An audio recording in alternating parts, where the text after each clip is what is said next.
সবাই কেমন আছেন? আশা করি সবাই ভালো এবং সুস্থ আছেন। আপনাদের সকলের ভালো থাকা এবং সুস্থতাই আমাদের কাম্য। এসপি হসপিটাল নিবেদিত স্বাস্থ্য বার্তা co-sponsor by Dhaka college of ফিজিওথেরাপিতে সবাইকে স্বাগত জানিয়ে শুরু করছি আজকের অনুষ্ঠান। সাথে আছে আমি রুবাইয়া রীতি। আজকের আলোচ্য বিষয় অপারেশনবিহীন কোমর ব্যথার আধুনিক চিকিৎসা। এই বিষয়ে পরামর্শ দেওয়ার জন্য আমাদের মাঝে উপস্থিত আছেন doctor S Chakraborty sir, Baat ব্যথা, প্যারালাইসিস ও ফিজিওথেরাপি স্পেশালিস্ট, প্রধান কনসালটেন্ট ও চেয়ারম্যান এসপি হসপিটাল ঢাকা এবং সহযোগী অধ্যাপক ঢাকা কলেজ অফ ফিজিওথেরাপি। কেমন আছেন স্যার? জি, আমি ভালো আছি। আপনি কেমন আছেন? আমি ভালো আছি স্যার। এই যে অপারেশনবিহীন কোমর ব্যথার আধুনিক চিকিৎসা, এই টপিক রাখা হয়েছে, আসলে অপারেশনবিহীন কোমর ব্যথার আধুনিক চিকিৎসা বলতে কি বোঝায়? অ্যাকচুয়ালি কনজারভেটিভ ট্রিটমেন্ট, যেটা এখন লেটেস্ট ট্রিটমেন্ট, যে ফিজিওথেরাপি, যেটা বলে যে টুডে অ্যান্ড টুমোরো। আসলে ফিজিওথেরাপি বর্তমান এবং ভবিষ্যতে খুবই ইম্পর্টেন্ট একটা সাবজেক্ট, এবং কোমর ব্যথার রোগীরা, যেটা দেশে বিদেশে প্রচুর পরিমাণে কোমর ব্যথার রোগী আছে, তো সবাইকে তো অপারেশন করা সম্ভব না, আর প্রয়োজনও নাই।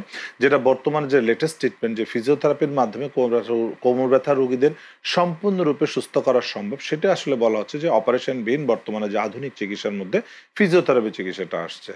স্যার, অনেকেই বলছেন, মানে বেশিরভাগ রোগী যারা এসপি হসপিটালে ট্রিটমেন্ট নিয়েছেন বলছেন যে এসপি হসপিটালেই আমরা সুচিকিৎসা পাচ্ছি। আসলে বিষয়টি কেন? অ্যাকচুয়ালি কোমর ব্যথা রোগীদের আসলে যেটা দেখা যাচ্ছে যে মেডিকেল সায়েন্সে বলছে all the back pain patients are medically orphan. Actually যে কোমর ব্যথা রোগীদেরকে বলা হচ্ছে এতিমের মতো বিভিন্ন জায়গায় ঘুরে বেড়াচ্ছে। তারা কি হচ্ছে, তারা বিভিন্ন জায়গায় যে ওষুধ খাচ্ছে, এটা করছে ওটা করছে, কিন্তু সমস্যার সমাধান হচ্ছে না। কারণ আসলে কোমর ব্যথা যে কেন হচ্ছে, কোমর ব্যথার রোগীরা এটাই বুঝতে পারছে না যে কি কারণে ব্যথা হচ্ছে। তো কারণটা যদি না জানে তাহলে সমাধান হবে কি করে? এসপি হসপিটাল যেটা করে থাকে, যে কোমর ব্যথা রোগী আসলে প্রথমে আমরা কারণটাকে আইডেন্টিফাই করি। যেমন কারণটার মধ্যে আমরা বলছি যে কোমর ব্যথা মূলত দুইটা কারণে কোমর ব্যথা আমরা পেয়ে থাকি। একটা হচ্ছে মেকানিক্যাল ব্যাক পেন আর প্যাথোলজিক্যাল ব্যাক পেন। এবার আসে মেকানিক্যাল ব্যাক পেন কিভাবে আমরা আইডেন্টিফাই করব। এটার জন্য একটা এমআরআই করার প্রয়োজন আছে, যেখানে মেকানিক্যাল অর প্যাথোলজিক্যাল।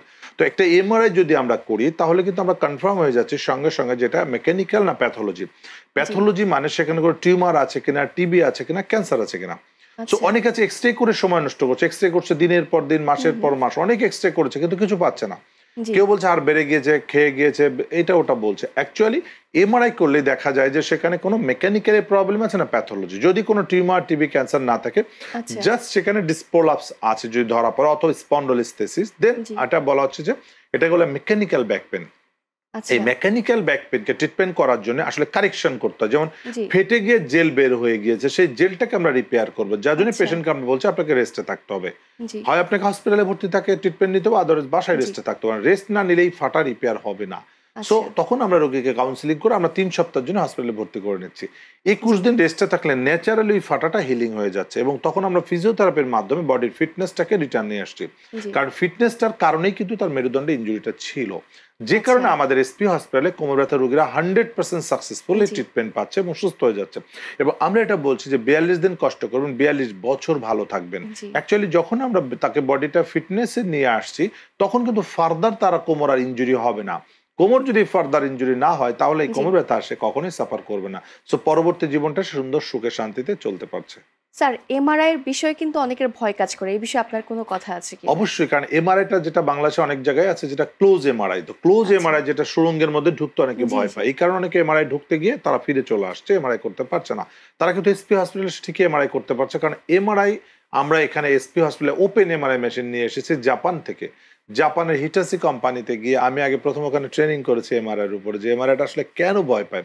পরবর্তী দেখলাম আসলে যারা অনেকে সাফোকেশন হয়, অনেকে বদ্ধ ঘরে থাকতে চায় না, তারা এই সুড়ঙ্গে ঢুকলে ভয় পেয়ে যায়। তখন আমি তাদের জন্য ওপেন এমআরআইটা চুজ করলাম, এবং ওপেন এমআরআই নিয়ে এসেছি এসপি হসপিটাল, যেন ইচ অ্যান্ড এভরি পেশেন্ট এখানে এমআরআইটা করতে পারে। শুধুমাত্র এটা না, অনেক আছে শরীরে মেটাল থাকলে তারা ক্লোজ এমআরআই ঢুকতে পারছে না। সো মেটাল থাকলেও আমাদের এসপি হসপিটাল ওপেন এমআরআইতে মেটাল থাকলেও করা যেতে পারে। অনেক আছে যে হাতের মধ্যে একটা প্লেট স্ক্রু আছে, বা পায়ে প্লেট স্ক্রু আছে, বা স্পাইনাল কর্ডে প্লেট স্ক্রু আছে, অথবা সার্ভাইকালে প্লেট স্ক্রু আছে, তারা এমআরআই করতে পারছে না। তাদের জন্য সুখবর যে এসপি হসপিটালে তারা কিন্তু এমআরআই করতে পারবে। ধন্যবাদ স্যার। স্যার, যাদের স্পাইনাল কর্ডের প্রবলেম আছে তারা কিন্তু অনেকেই সার্জারি করেছে, তারপরেও সুস্থ হচ্ছেন না, করণীয় কি? না, স্পাইনাল কর্ডের সমস্যাটা দেখতে হবে যে কি সমস্যা। স্পাইনাল কর্ডের যে ধরনের সমস্যা, হ্যাঁ কখনো কখনো স্পাইনাল কর্ডের সমস্যা হলে অপারেশন করা লাগতে পারে। যেমন সেখানে কোনো টিউমার আছে, যে টিউমারটা ক্যান্সার, তো সেটা অপারেশন করার ফলে দেখা যাচ্ছে পেশেন্টের কিন্তু ডিসএবিলিটি চলে আসে, তার পার্শিয়াল ইনজুরি হয়েছে, কিছুটা হলো তার প্যারাপ্লেজিয়া ডেভেলপ করেছে, জি যেটা আমরা বলি কমপ্লিট আর ইনকমপ্লিট। যদি ইনকমপ্লিট প্যারাপ্লেজিয়া ডেভেলপ করে সেখানে কিন্তু ফিজিওথেরাপি খুব ইম্পর্টেন্ট। সো অপারেশনের পরবর্তী যেটা রিহ্যাবিলিটেশন, যেটা কিন্তু এসপি হসপিটাল করে থাকে। এসপি হসপিটাল কিন্তু কমপ্লিট রিহ্যাব হসপিটাল, যেখানে আপনি স্পাইনাল কর্ড ইনজুরি বা যে কারণেই অপারেশন জনিত কারণে যে কারণে যদি প্যারালাইসিস হয়ে যায়, সেখানেও কিন্তু ফিজিওথেরাপি বা রিহ্যাবের মাধ্যমে এসপি হসপিটাল চিকিৎসা করে থাকে। সো যারা এরকম স্পাইনাল কর্ডে অপারেশন করে পরবর্তীতে প্যারালাইসিস বা হাঁটাচলা করতে পারছেন না বা কষ্ট হচ্ছে বা ব্যথা আছে, জি ব্যথা ভালো হচ্ছে না, বিভিন্ন ধরনের কমপ্লিকেশন গ্রো জি করেছে, তাদের জন্য কিন্তু এসপি হসপিটাল কিন্তু সুইটেবল। তারা যদি হসপিটালে এসে ট্রিটমেন্ট নেয়, তারা কিন্তু আবার সুস্থ হয়ে যাচ্ছে। স্যার বহু বছর কোমর ব্যথায় তো অনেকে আক্রান্ত হচ্ছেন কিন্তু ভালো হচ্ছেন না কেন? অ্যাকচুয়ালি লং টাইম যারা কোমর ব্যথায় আক্রান্ত হচ্ছে, জি পেন কিলার খাচ্ছে, ভালো হচ্ছে না, তার মধ্যে একটা কারণ, মূলত কারণ যে তারা জানে না যে কি কারণে কোমর ব্যথা হচ্ছে। সো আচ্ছা কোমরটা যার, তাকে কিন্তু জানতে হবে যে কি কারণে ব্যথাটা হচ্ছে। সে জি যদি নিজে না জানে, তাহলে মেনটেন কে করবে? আসলে যার কোমর তাকেই মেনটেন করতে হবে। আচ্ছা আমরা অনেকেই ভুল বুঝি, রোগীরাও বুঝে না, মনে করে যে আমার কোমরে ব্যথা, ডাক্তার সাহেব তো জানে, ডাক্তার সাহেব ট্রিটমেন্ট দিয়েছে, আমি ভালো হয়ে যাবো, অন্ধের মতো।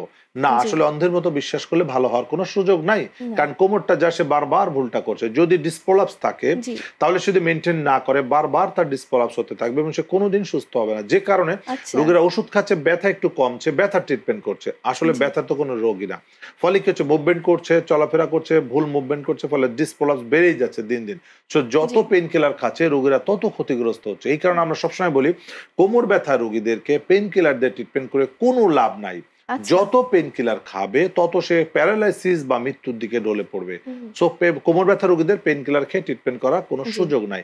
একটা দুটা খেতে পারে, একটু আড্ডা, প্রচন্ড ব্যথা হলে তখন খেতে পারে, কিন্তু আদারওয়াইজ পেন কিলার কোনো উপকারে আসবে না। স্যার কোমর ব্যথা নিয়ে অনেকেই বসে নামাজ পড়ছেন এই বিষয়ে কি আপনার কোনো মন্তব্য আছে? অবশ্যই, কারণ কোমর ব্যথা হলে হ্যাঁ সাময়িক হতো। আমি অনেক রোগী দেখেছি কোমর ব্যথার জন্য চেয়ারে বসে নামাজ পড়ছে 4 বছর, 5 বছর, 6 বছর। তার কোনো মানে, যেটা এইম বলা হয় যে সে কবে ভালো হবে, জি কোনো ডিসিশন নাই। কেউ বলছে না, যিনি ট্রিটমেন্ট তিনিও বলছেন না কবে থেকে সে আবার স্বাভাবিক নামাজে যেতে পারে। আচ্ছা ফলে কি হচ্ছে, লং টাইম চেয়ার বসে নামাজ পড়ার কারণে হাঁটু নষ্ট হয়ে যাচ্ছে, হাঁটু ব্লকেজ হয়ে যাচ্ছে, ফলে জি কি হচ্ছে, পার্মানেন্ট ডিসেবল হয়ে যাচ্ছে। এই জন্য যারা আচ্ছা কোমর ব্যথা আক্রান্ত, হ্যাঁ সাময়িক হতে পারে, যে কোমর ব্যথার জন্য আমরা সর্বোচ্চ 90 দিন সময় নিয়ে থাকি, যে 90 দিন চিকিৎসা করলে কোমর ব্যথা 100% ভালো হয়ে যাচ্ছে। জি 42 দিন তাকে রেস্টে থেকে ট্রিটমেন্ট করতে হচ্ছে, পরবর্তী 42 দিন আমরা কেয়ারফুলি চলে, 90 দিন পর আপনি অবশ্যই জায়নামাজে নামাজ পড়তে পারবেন, তাতে কোনো প্রবলেম থাকবে না। সো জি যারা কোমর ব্যথার জন্য চেয়ার বসে নামাজ পড়ছেন, তারা দ্রুত সম্ভব কোমরটাকে কারেকশন করে, ফাটাটাকে রিপেয়ার করে, তাদেরকে দ্রুত তার জায়নামাজে নামাজ পড়তে হবে। কারণ লং টাইম চেয়ারে বসে নামাজ পড়লে তার ডিসএবিলিটি হওয়ার জি জন্য কোনো অসুখের দরকার হবে না। স্যার আপনি তো ঢাকা কলেজ অফ ফিজিওথেরাপির একজন সহযোগী অধ্যাপক তো এই ক্ষেত্রে এখানে কারা অ্যাডমিশন নিতে পারবেন? হ্যাঁ, ঢাকা কলেজ অফ ফিজিওথেরাপি, যেটা ফিজিওথেরাপি মেডিকেল কলেজ, এটা অ্যাকচুয়ালি যে ঢাকা বিশ্ববিদ্যালয়ের আন্ডারে, মেডিকেল জি ফ্যাকাল্টির আন্ডারে, এটা 5 বছর মেয়াদী গ্রাজুয়েশন কোর্স। আচ্ছা 4 বছর একাডেমিক এবং 1 বছর ইন্টার্নশিপ সহ 5 বছর কোয়ালিফাইড হলে 5 বছর পর সে একজন কোয়ালিফাইড ফিজিওথেরাপি স্পেশালিস্ট হতে পারবে। আচ্ছা এখানে যারা ইন্টারমিডিয়েট পাস করছে, সায়েন্স ব্যাকগ্রাউন্ড থেকে, বায়োলজি সহ, যারা জিপিএ 2টা মিলে এসএসসি 8 যারা পাবে, তারা এখানে ইন্টারভিউর মাধ্যমে ভর্তি হতে পারবে, ঢাকা বিশ্ববিদ্যালয়ের রুলস এর মাধ্যমে জি ভর্তি হতে পারবে। এবং প্রতি বছরে একটা করে ফাইনাল পরীক্ষা হবে ঢাকা বিশ্ববিদ্যালয়ে, এবং আমরা ঢাকা কলেজ অফ ফিজিওথেরাপি 2টা করে সেমিস্টার পরীক্ষা নিয়ে একটা করে ফাইনাল পরীক্ষা ঢাকা ইউনিভার্সিটি হচ্ছে। 4 বছরে 4টা পরীক্ষা হবে ঢাকা বিশ্ববিদ্যালয়ে, যেটা প্রো পরীক্ষা বলা হয়। জি 4 বছরে 4টা পরীক্ষায় পাশ করলে তখন সে গ্রাজুয়েট হচ্ছে, পরবর্তী 1 বছর ইন্টার্নশিপ করলে সে কোয়ালিফাইড ফিজিওথেরাপিস্ট হচ্ছে। তো যারা এবার ইন্টারমিডিয়েট পাস করছে, তারা এখানে অ্যাডমিশন টেস্টের মাধ্যমে ঢাকা কলেজ অফ ফিজিওথেরাপিতে ফিজিওথেরাপি স্পেশালিস্ট হিসেবে গ্রাজুয়েশন করে তারা জি কিন্তু ক্যারিয়ার ডেভেলপ করতে পারে। এবং সবচেয়ে মজার বিষয় হলো যে এই ফিজিওথেরাপি ক্যারিয়ারে আসলে কোনো বেকারত্ব নাই। এখানে কিন্তু আচ্ছা প্রচুর পরিমাণ ডিমান্ড, দেশে বিদেশে, সারা পৃথিবীতে প্রচুর ডিমান্ড। আমরা অনেক দেশে ঘুরেছি, আমি ইউরোপ, আমেরিকা অনেক দেশে গিয়েছি, যেখানে ফিজিওথেরাপির প্রচুর ডিমান্ড। জি ফিজিওথেরাপির চিকিৎসকের সংখ্যা সেখানেও কম, বাংলাদেশে তো প্রচুর দরকার, জি কিন্তু পৃথিবীর সব দেশের দরকার। সো আমি সাজেস্ট করবো, যারা অ্যাটলিস্ট নিশ্চিত ভবিষ্যৎ গড়তে চায় এবং বেকারত্ব মুক্ত প্রফেশনে পড়াশোনা করতে চায়, তাদের জন্য সাজেস্ট করবো যে ফিজিওথেরাপি, এই ঢাকা কলেজ অফ ফিজিওথেরাপি তাদের ধন্যবাদ জন্য। স্যার আপনাকে আপনার মূল্যবান সময় আমাদেরকে দেওয়ার জন্য। আপনাকেও ধন্যবাদ। দর্শক আজ এখানেই বিদায় নিচ্ছি। আপনারা এতক্ষণ দেখছিলেন এসপি হসপিটাল নিবেদিত স্বাস্থ্য বার্তা, co sponsor by Dhaka college of Physiotherapy. সবাই ভালো থাকুন, সুস্থ থাকুন, আল্লাহ হাফেজ।